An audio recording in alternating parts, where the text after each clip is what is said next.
नमस्कार। प्रस्तुत है आज का चिंतन। अध्यात्म शास्त्रों में मन को ही बंधन और मोक्ष का कारण बताया गया है।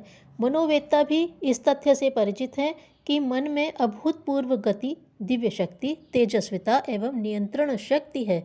इसकी सहायता से ही सब कार्य होते हैं। मन के बिना कोई कर्म नहीं हो सकता। भूत, भविष्य और वर्तमान सब मन में ही रहते हैं।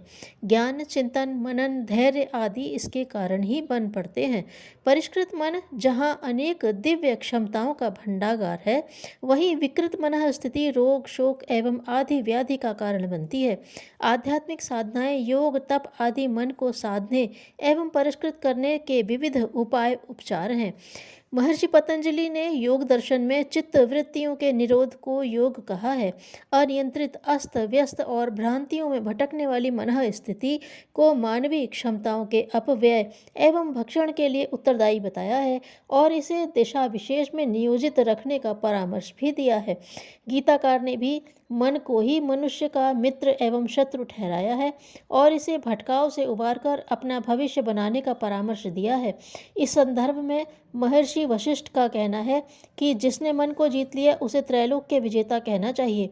इन प्रतिपादनों से एक ही संकेत मिलता है कि मनोदशा की गरिमा शारीरिक स्वस्थता से भी बढ़कर मानी जाए और समझा जाए कि अनेकानेक समस्याओं के उद्भव एवं समाधान का आधार इसी क्षेत्र की सुव्यवस्था पर निर्भर है।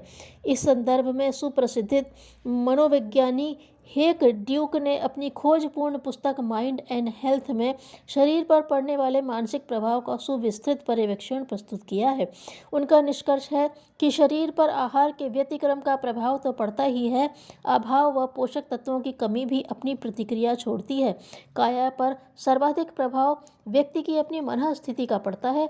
यह प्रभाव प्रतिक्रिया नाड़ी मंडल पर 36%, अंतःस्रावी हार्मोन ग्रंथियों पर 56% एवं मांसपेशियों पर 8% पाया गया है। अनुसंधानकर्ता चिकित्सा विज्ञानियों ने अनेक रोगियों का पर्यवेक्षण करने के पश्चात निष्कर्ष निकाला है कि कोई ऐसा स्थूल कारण नहीं ढूंढा जा सका जिसके कारण उन्हें गंभीर रोगों का शिकार बढ़ना पड़े। फिर भी वे अनिद्रा, अपच, उच्च रक्तचाप, हिस्टीरिया, कैंसर, कोलाइटिस, हृदय रोग जैसी घातक बीमारियों से ग्रस्त पाए गए। सबसे खास बात यह देखी गई कि किसी भी औषधि उपचार से उन्हें कोई राहत नहीं मिली। देखा गया कि जब मनोवैज्ञानिक तरीके से उनका चिंतन प्रवाह मोड़ा गया तो सकारात्मक परिणाम सामने आए। बिना औषधि उपचार के ही वे बहुत कुछ स्वस्थ हो गए। आज की प्रचलित तमाम उपचार विधियों, पैथियों एवं नवीनतम औषधियों के बावजूद नाना प्रकार के रोगों की बाढ़ सी आई हुई है। श्री हेग के अनुसार ऐसी परिस्थितियों में रोग निवारण का सबसे सस्ता, सुनिश्चित और हानि रहित निर्धारण करना होगा। इसके लिए रोगोत्पत्ति के मूल कारण मनः स्थिति की गहन जांच पड़ताल करके तदनुरूप उपाय उपचार अपनाने पर ही रुग्णता पर विजय पाई जा सकती है। अब समय आ गया है जब होप अर्थात आशा, फेथ अर्थात श्रद्धा, कॉन्फिडेंस अर्थात आत्मविश्वास, विल पावर अर्थात इच्छा शक्ति एवं सजेशन अर्थात स्वसंकेत जैसे प्रयासों को स्वास्थ्य संवर्धन के क्षेत्र में प्रयुक्त किया जाना चाहिए। मन की अतल गहराई में प्रवेश करके दूषित तत्वों की खोजबीन कर उन्हें निकाल बाहर करने में यही तत्व समर्थ हो सकते हैं, अन्य कोई नहीं। शारीरिक आदियों और मानसिक व्याधियों से छुटकारा पाने एवं अवांछनीय आदतों के कारण उत्पन्न होती रहने वाली विषम परिस्थितियों से निपटने के लिए परिष्कृत मनोभूमि चाहिए। महामानवों में से प्रत्येक को अंतश्चेतना की उत्कृष्टता को किसी न किसी प्रकार अर्जित करना ही पड़ा है। बलिष्ठता के लिए व्यायाम, विद्वता के लिए अध्ययन, उपार्जन के लिए पुरुषार्थ की जिस प्रकार आवश्यकता पड़ती है, उसी प्रकार मनस्वी बनने के लिए योगाभ्यास परक तप साधना का विचार परिष्कार का अभ्यास करना आवश्यक है। काया के बाद आज के विज्ञजनों ने बुद्धि को अधिक महत्व दिया है। बुद्धि मनुष्य की प्रतिभा प्रखरता को निखारने, योग्यता बढ़ाने के काम आती है। प्रत्येक क्षेत्र में इसी का बोलबाला या वर्चस्व है। अभी तक मानवीय व्यक्तित्व की इन दोनों स्थूल परतों, शरीर और बुद्धि को ही सर्वत्र महत्व मिलता रहा है। मन इन दोनों की अपेक्षा अधिक सूक्ष्म है।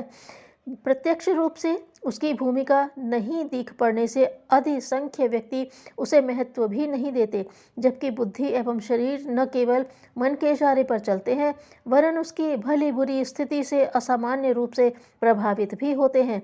इस तथ्य की पुष्टि अब अनुसंधानकर्ता मनोवेत्ताओं ने भी की है कि बीमारियों की जड़ शरीर में नहीं मन में छिपी होती है। उसके विकास एवं परिष्कार से ही स्वस्थता एवं मनस्विता प्राप्त की जा सकती है। पोषण अथवा आहार विहार के संतुलन के अभाव में काया रुग्ण बन जाती है और अपनी सामर्थ्य गंवा बैठती है। इसी तरह वैचारिक खुराक न मिले तो बुद्धि की प्रखरता मारी जाती है। अधिक से अधिक वे जीवन की गाड़ी को किसी तरह खींचने जितना सहयोग ही दे पाते हैं। उपेक्षा की प्रताड़ना मन को सबसे अधिक मिली है। फलतः उसकी असीम संभावनाओं से भी मनुष्य जाति को वंचित रहना पड़ा है। निरुद्देश्य भटकती एवं मचलती इच्छाओं आकांक्षाओं का एक नगण्य स्वरूप ही मन की क्षमता के रूप में सामने आ सका है। मनोबल, संकल्प बल, इच्छा शक्ति की प्रचंड सामर्थ्य तो यत्किंचित व्यक्तियों में ही दिखाई पड़ती है। अधिकांश व्यक्तियों से मन की प्रचंड क्षमता को न तो उभारते बनता है और न लाभ उठाते। मन को सशक्त बनाना, उसमें सन्निहित क्षमताओं को सुविकसित करना तो दूर, उसे स्वस्थ एवं संतुलित रखना भी कठिन पड़ता है। फलतः रुग्णता की स्थिति में वह विकृत आकांक्षाओं, इच्छाओं को ही जन्म देती है। इच्छाएं, आकांक्षाएं मानवीय व्यक्तित्व की स्वास्थ्य, संतुलन एवं विकास की प्रेरणा स्रोत होती हैं। उनका स्तर निकृष्ट होने पर मनुष्य के चिंतन, चरित्र और व्यवहार में श्रेष्ठता की आशा भला कैसे की जा सकती है।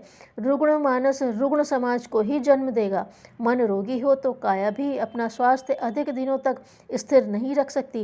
वैज्ञानिक क्षेत्र के नए अनुसंधानों ने कितने ही सिद्धांतों का खंडन किया है, कितनी ही नई प्रतिस्थापनाएं हुई हैं तथा कितने ही सिद्धांतों में उलटफेर करने के लिए विवश होना पड़ा है। अब धीरे धीरे स्थूल के ऊपर से विश्वास टूटता जा रहा है। पदार्थ ही नहीं, कायिक स्वास्थ्य के संबंध में भी प्रचलित धारणाओं में क्रांतिकारी परिवर्तन होने की संभावना नजर आने लगी है। अब वह दिन दूर नहीं जब तन की अपेक्षा मन को सजाने, संभालने और उसे उत्कृष्ट बनाने को महत्व दिया जाने लगेगा। अनुसंधानकर्ता मूर्धन्य मनोवैज्ञानियों ने मन की रहस्यमय परतों का विश्लेषण करते हुए यह रहस्य उद्घाटन किया है कि मन संस्थान में कितने ही शारीरिक रोगों की जड़ें विद्यमान हैं। मन का उपचार यदि ठीक ढंग से किया जा सके तो उन रोगों से भी मुक्ति मिल सकती है जिन्हें असाध्य एवं शारीरिक मूल का भी कभी ठीक न होने वाला रोग माना जाता रहा है। भारतीय मनीषी इस तथ्य से प्राचीन काल से ही परिचित रहे हैं।